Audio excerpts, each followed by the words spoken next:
Today my title is about the comfort of becoming free from bluffs, lies, and political games. It really hurts when someone deceives you or hides the truth from you. As much as the lying and deception of others can hurt you, your lying and deception also can hurt others. They hurt everyone. The solution is that you need to stay away from them before expecting others to stay away from them. It will also be very comforting for you and your family to become free from all kinds of lying, deceptions, and political games, and to establish your life on truth and honesty. It will give everyone a sense of security. For this, you need to follow a belief that not only does not promote lying, deception, and bluffing, but also cuts to the root of them in your heart through knowledge and makes you free.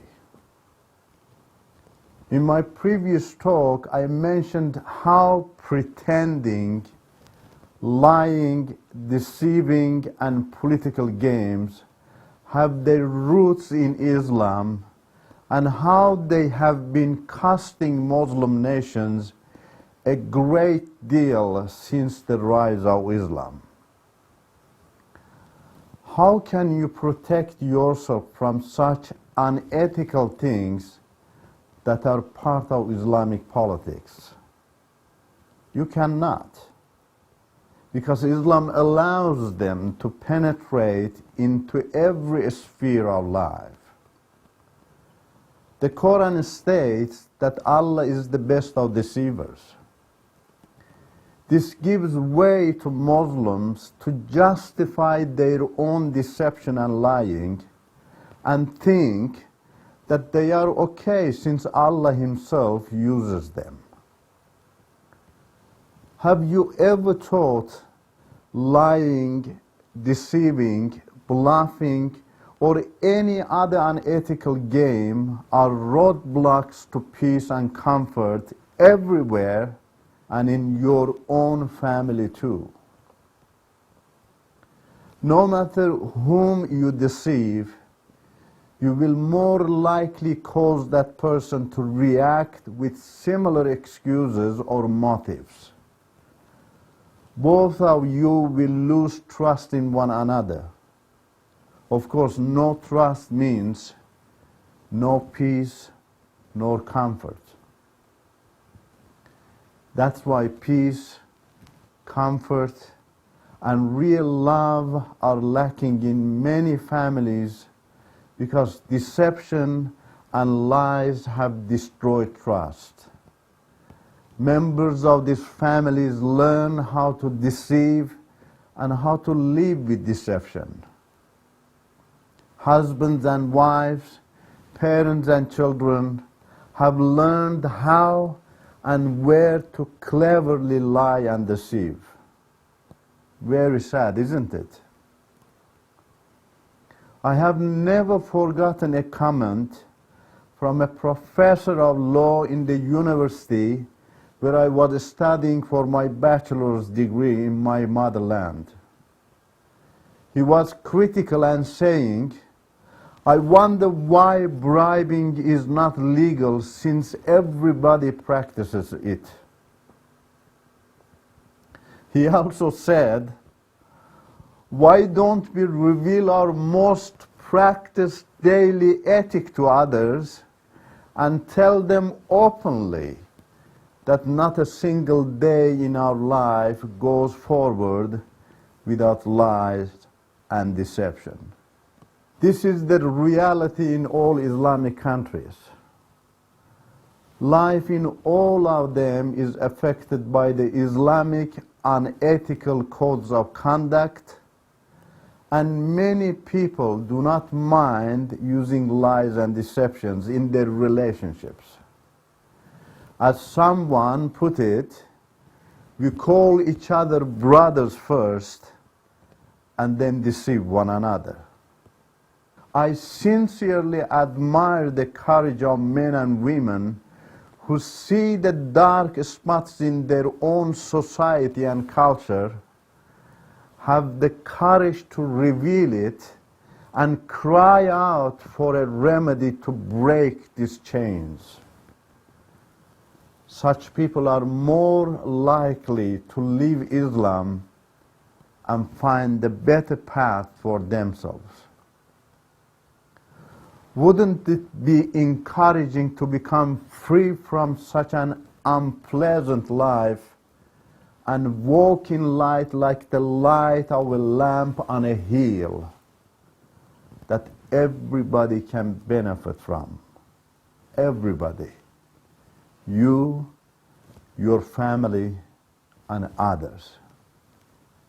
It is also immeasurably more comforting and peaceful to become a model of light for your own family instead of a model of darkness that promotes lie and deception. That moment will become an amazing moment when your life is changed and you are able to say, I am free now. My yes is a real yes now. My no is a real no too. I don't need to twist my words anymore because the light is my model now, not darkness. This is what a true belief does for you. Not only does it not teach you deception and lying, but cuts to the root of them in your heart and makes you a heavenly being, a heavenly prince and princess. Yes, a heavenly being. You will then be able to walk with the true God, shine as his agent amongst people, and become a light for them. I am 100% sure that Islam is a barrier for you to walk with God. That's why I left Islam and became a follower of Jesus Christ. I wanted to have peace in my own family and in my relationship with others, but Islam was a barrier with its taqiyya, or convenient lying and deception. There was a moment in my life when I realized that I did not want to practice Islam anymore. I did not dare to reveal this to my wife, extended family members, friends, nor others, because of Islamic punishment. Islam deals with you like a chained person. Islam does not believe in freedom and does not allow you to leave it. You have only two choices: confess and die, or lie and live. Since it is very popular to lie and live, you also become like most of the leaders and people. Lie and live. But fortune knocked on my door when I realized that I needed to find a way to get myself unchained from Islam, which had torn peace and comfort from me. I was thirsting for peace and comfort within.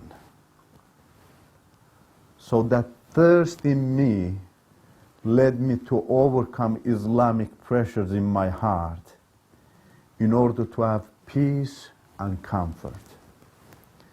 You know, if you have the world, but you do not have peace and comfort in your heart, you feel that you have nothing. It is then that you stand to do something and bring peace into your life. We have an idiom in Iranian language which says, you can if you want. In other words, if you desire a thing and take a step toward it, you may have it. I took steps toward peace and comfort, but they actually rushed toward me. If you get out of your messy life and take one step toward peace, Jesus, the Prince of Peace, takes 100 steps toward you. This was what happened to me. I desperately needed to allow Jesus Christ and His gospel to become the light of my life. The gospel says in the book of 1 John chapter 2, verse 21, that no lie comes from the truth. When I read it, I realized that Islam cannot be of the truth, since it legitimizes lying and deception. Those are not from the truth and are enemies of peaceful relationships. The Prophet Solomon says in his book Proverbs, chapter 12, verse 22, the Lord detests lying lips, but He delights in men who are truthful. The true God hates bluffs, lies, and political games. Why? Because they destroy peace and comfort between you and God and between you and others. Not only did I want to have peace in my own heart, in my own family, and in my relationship with others, but I also wanted to have peace with my God. Then He could be happy with me and take delight in me, as the Prophet Solomon had said. None of these could happen to me if I remained a Muslim. But all of them became parts of my life after I gave my heart to Jesus. The light of Jesus Christ unveiled and uprooted the destructive things in me and led me to the source of absolute love, holiness, peace, and comfort. The change in my life also amazed my wife and encouraged her to read the gospel of Jesus Christ. As a result, she also gave her heart to Jesus. She discovered that it was impossible to have a peaceful marital relationship with the presence of Islam and without the presence of Jesus. By reading the gospel, many other things were also revealed to her. For example, she discovered that Jesus said a man should have one wife only. Husbands and wives should love each other like their own bodies. She said, this is fantastic. One wife and one husband.